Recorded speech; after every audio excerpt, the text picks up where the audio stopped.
okay, have a light in my glasses?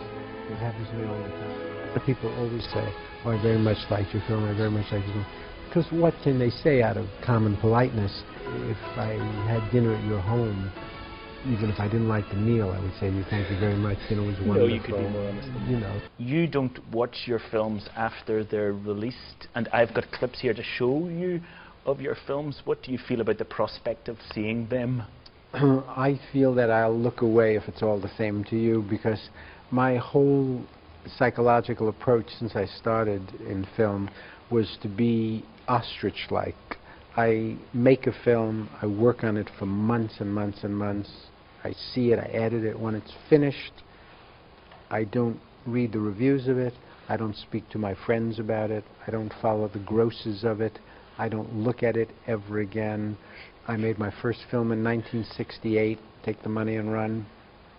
I have not seen a frame of it since 1968. I have not wasted a moment of my life obsessing over the fact that I screwed up, or I made a terrible film, or I shot a bad scene, or how great I am, or how brilliantly I've done something. How then do you learn about your mistakes? Surely Cézanne would look and say, I painted that painting of Mont Saint-Victoire badly. Here's how I can do it better, if you don't look at your work. Well, I look at it 1,000 times while I'm making it. So you know, it's not that I haven't seen the film. I've put it together frame by frame. I've shot it. I wrote it. I edited the film, and I know when it's over, I must remember never to make this mistake again.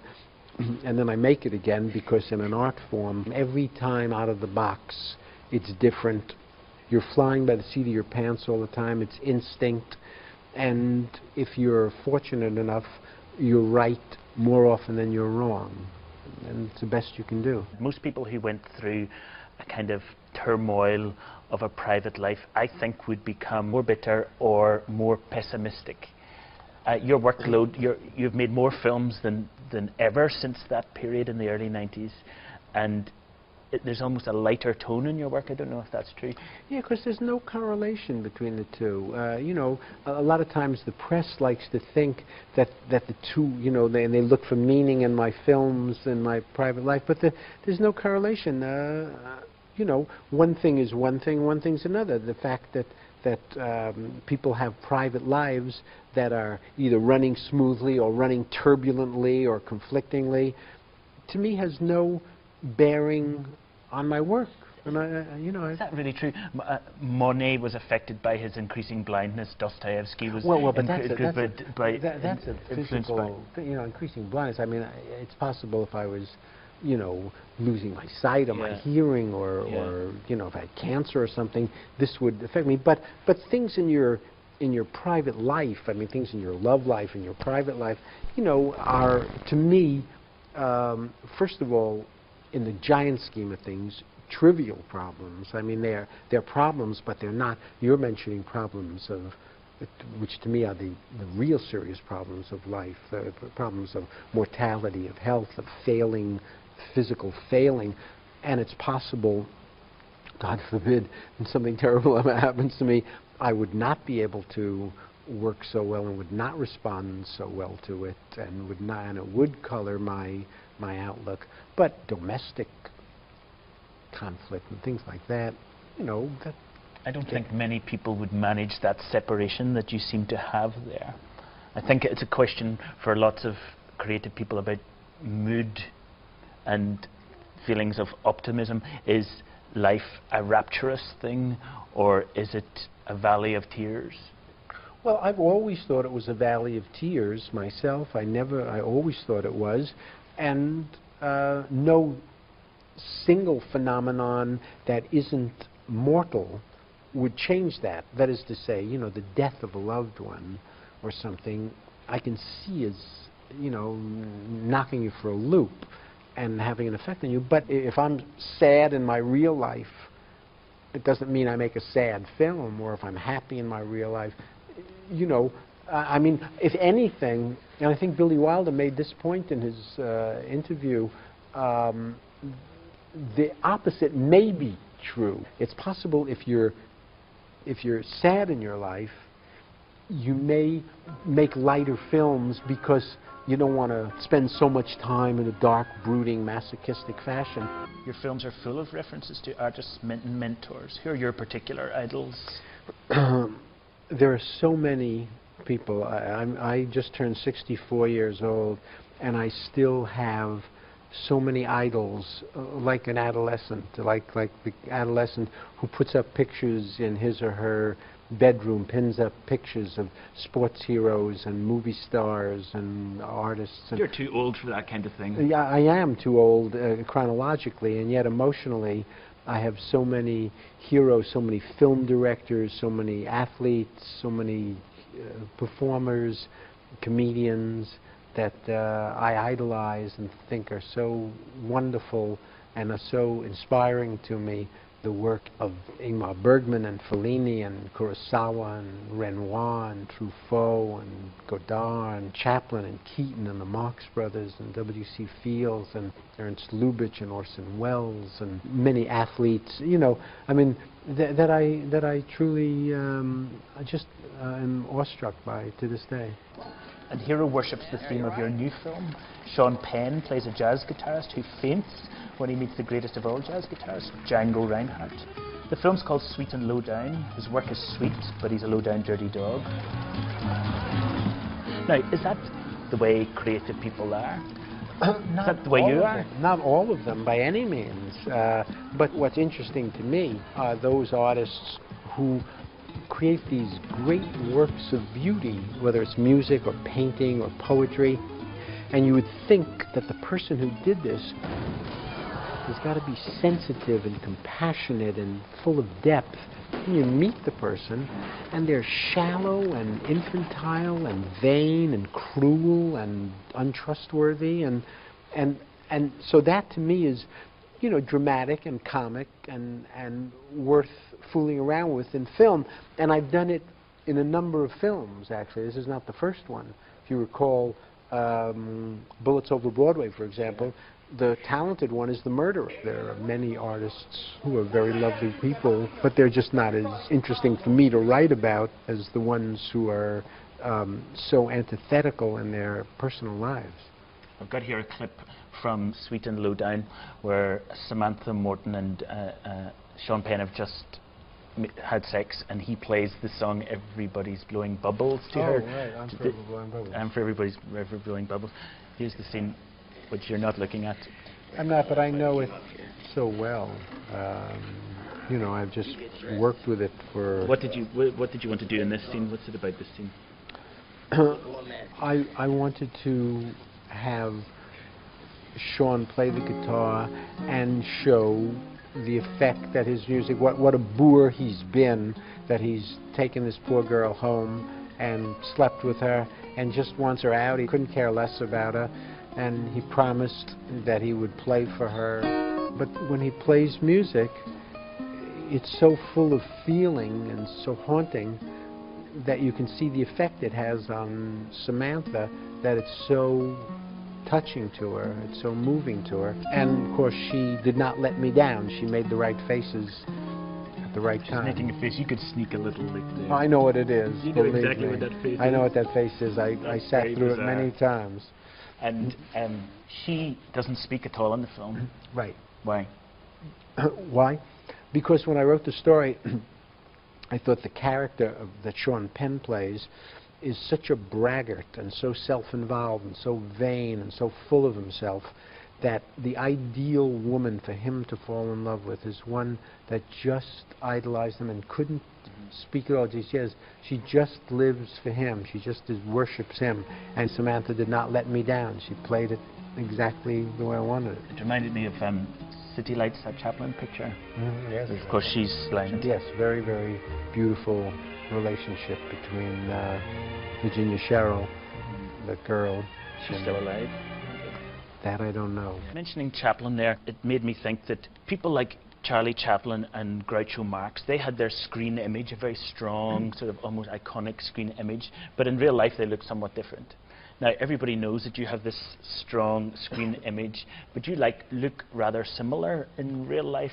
I have do. the same glasses and everything like that. Now, if you are concerned about people confusing your movies and your life, why do you not modify what you look like in a movie so that people don't make that mistake? It's too late. I should have thought of it when I first started. If I had thought that everyone was going to think there's not a big difference between me as there is between Charlie Chaplin, the man, and the tramp on the screen, I might have chosen some kind of broader character to play. I don't know if I would have had the skill to do that.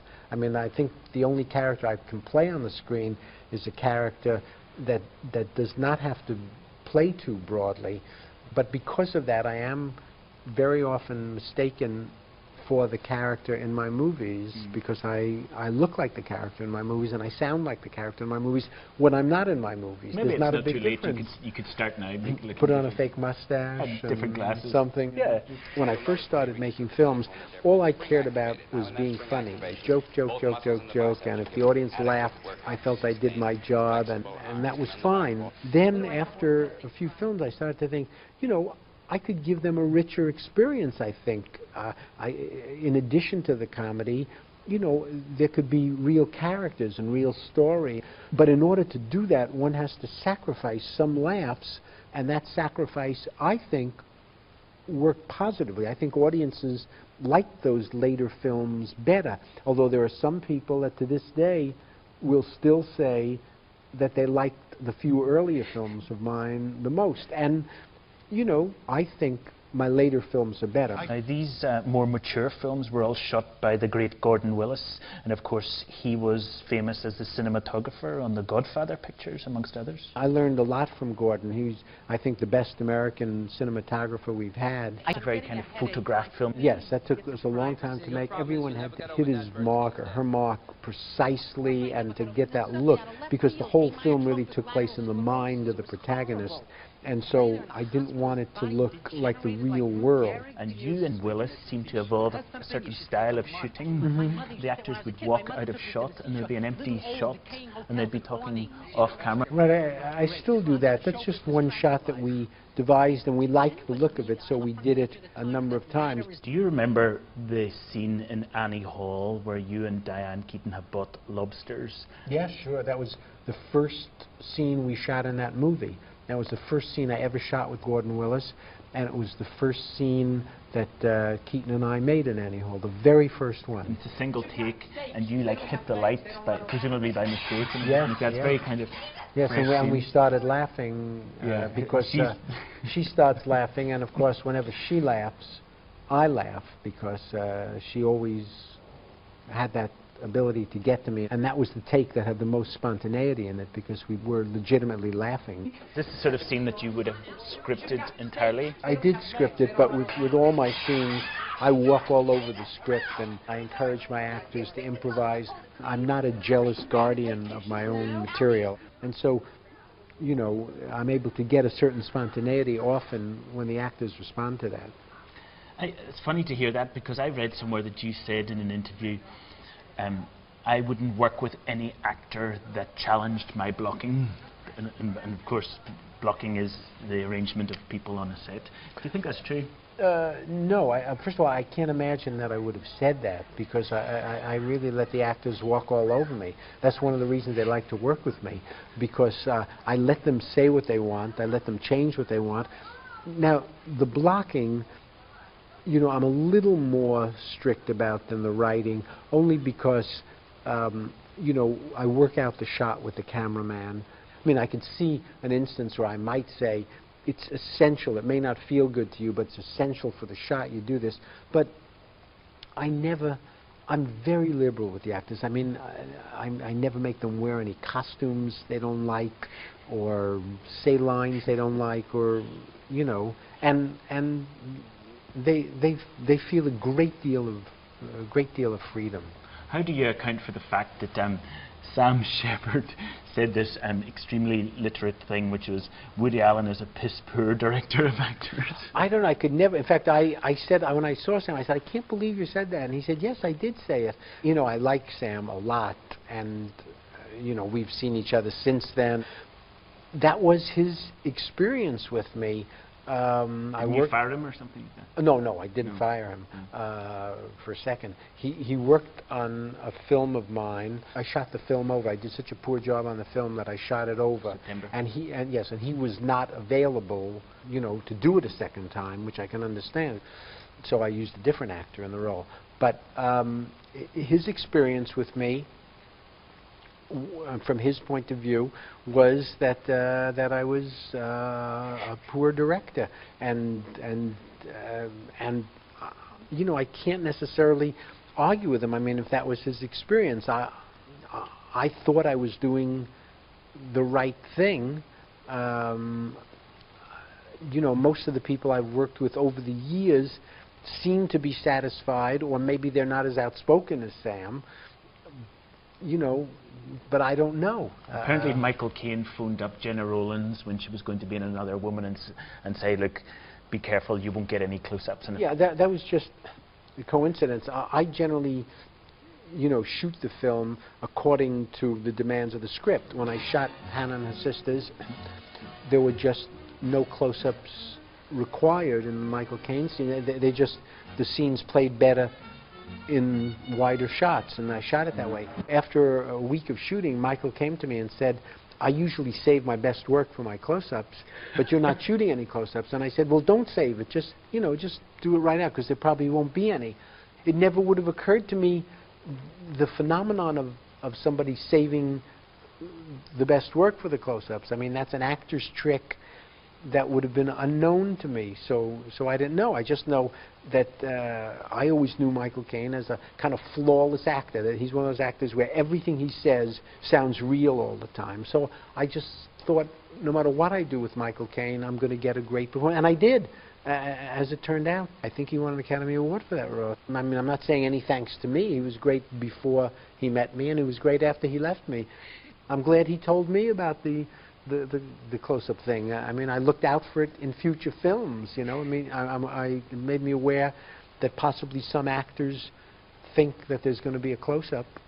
Whereas when I shot Another Woman, because the nature of the material was different, there were many close-ups in the picture, because it was a much more serious, introspective picture. Another Woman's one of your best, but what's the worst film you've made? There's so many of them, I can't. It would be hard. Give me the top 3 bad ones. I've made many bad films. It would be hard for me to pick one, but let me say this. I don't think I've ever made one that really has lived up completely to my own expectations for it. There have been a couple that have come close. Purple Rose of Cairo was one, Bullets Over Broadway was one, Zelig was one, Husbands and Wives was one. But I mean, I'm talking like 4 films like out of 30. Most of them, I finish the film and I look at them and I say, this is the film and this is what I started with. And I see the difference. I'm disappointed so frequently. Now, the audience isn't always so disappointed because they don't know what I started with. The megalomaniacal dreams I had at the beginning, the grandiose visions.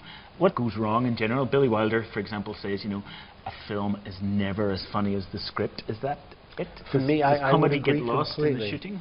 Yeah, because when you're sitting home at your desk or on your bed, wherever it is you write, it's beautiful. The whole process is appearing in your mind's eye. And so everything is smooth and the actors are ideal and everything is going great and it's funny. Then you finish it and you find you're not going to really get the actor you wanted for that part. And the location is not right. And the person you got is not doing it perfectly. And the joke you thought was so funny is not quite so funny. And you have a cold that day and you don't direct quite that well. And you can't afford to have 50 extras, you have to do that scene with 20 extras, and as my friend Marshall Brickman says, the truck with fresh compromises pulls up every day and unloads them, and this is what, and by the end of the film, you've got an enormous compromise, sometimes less of a compromise, sometimes you come closer to your vision, but I would say Wilder was completely correct in that. It's so much easier, or Tennessee Williams said, it's a shame you have to put on a play. It's a shame you can't write it and just throw it in the drawer, but you have to put it on. And with all the money in the world that people spend, they spend $100 million on a film, $50 million, and all the years of experience. You could get an experienced director, experienced actors and writers. They still make terrible films, or films that just miss, or films that are not very good, for all the effort that's put in, because it is really not easy to do. Mentioning Billy Wilder again, I don't know if you saw recently, but he said this thing which is interesting. He said, Woody Allen makes great episodes. Right, and it's just something that I like more. You know, Billy Wilder's talking from the point of view being a master of narrative structure. And I think I've done that in a couple of films where I've made a narrative film, but not much.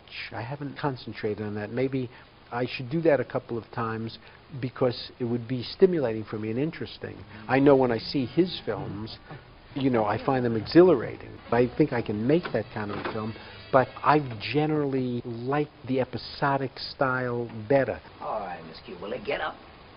What's your favorite episode of any one of your films? Is that possible to say? My favorite episode? Favorite moment or scene?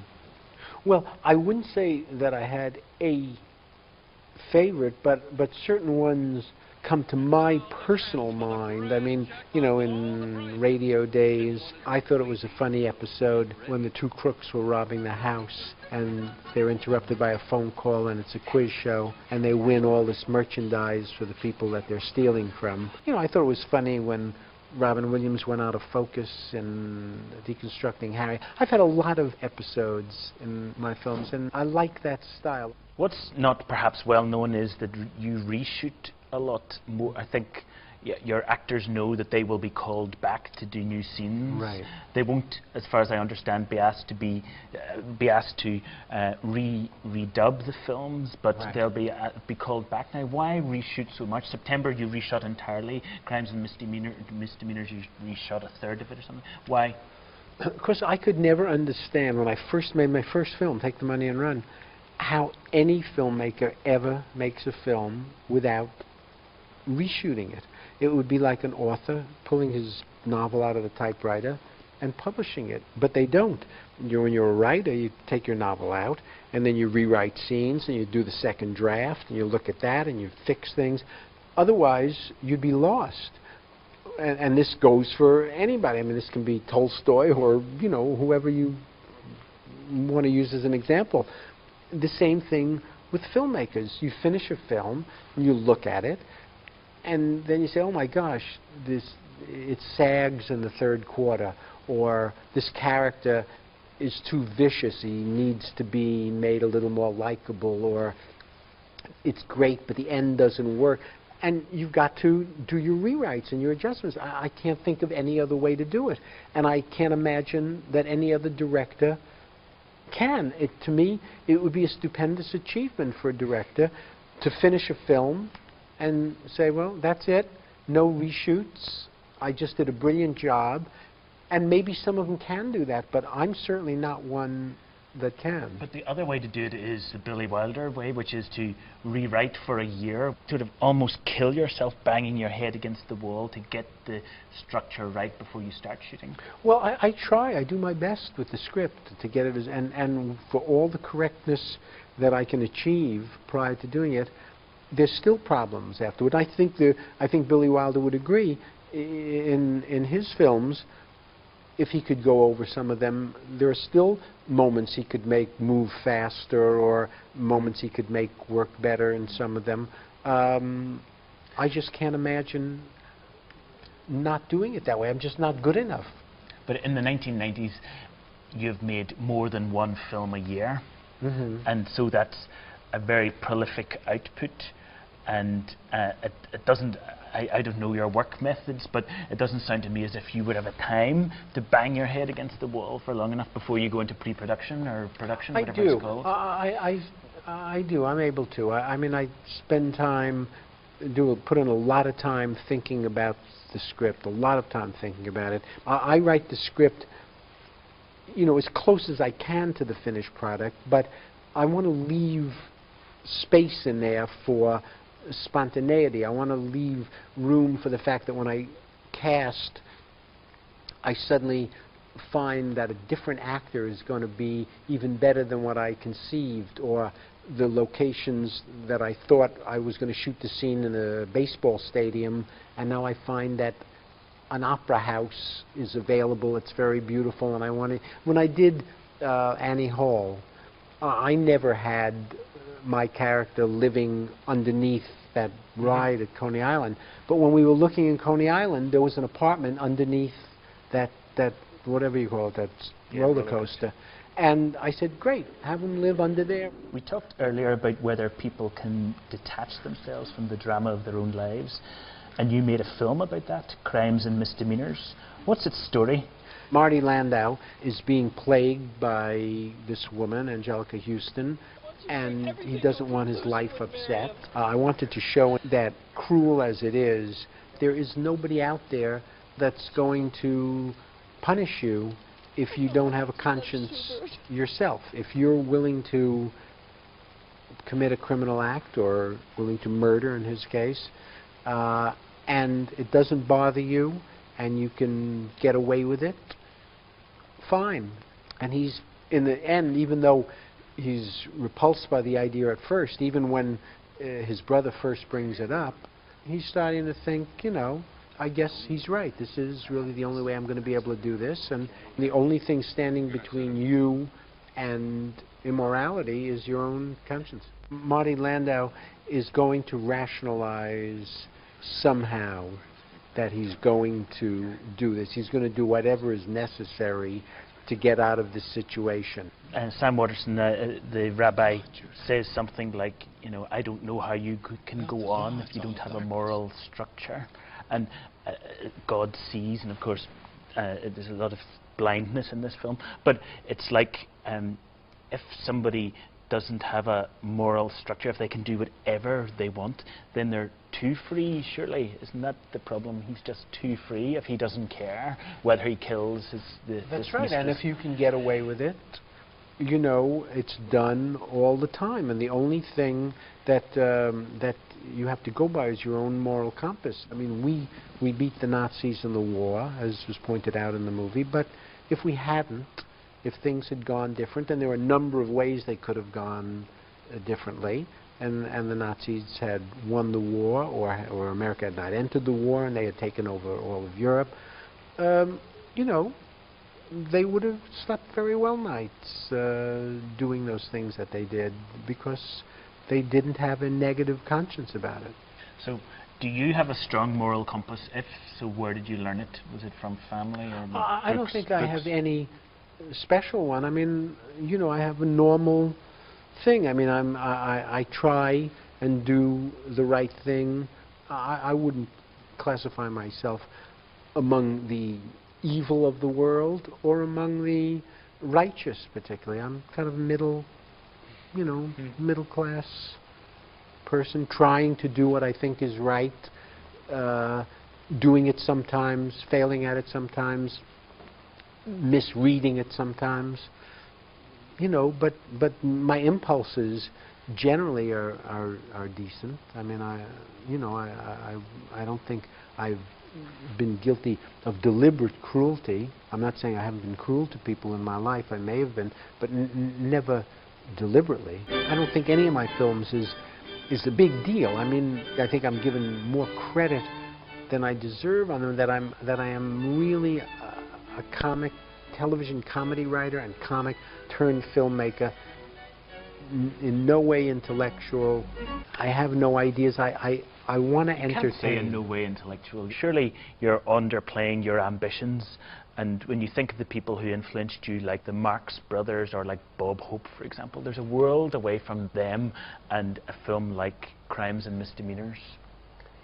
Yes, but there is no, you know, real rhyme or reason to any of it, or no guiding philosophical thing. If the next film I think of is a musical or is a film about, you know, plague in 12th century Denmark, you know, that's what I'll do. You know, it's just whatever idea that I happen to get at the time that I think I want to share with an audience and that they'll enjoy. Woody Allen, thank you very much. Oh, thank you. Thank you. I'm really surprised you didn't watch any of your own scenes. Quite impressive, I think. But it is probably a defense mechanism. I mean, there's a lot of psychological problems you have making film.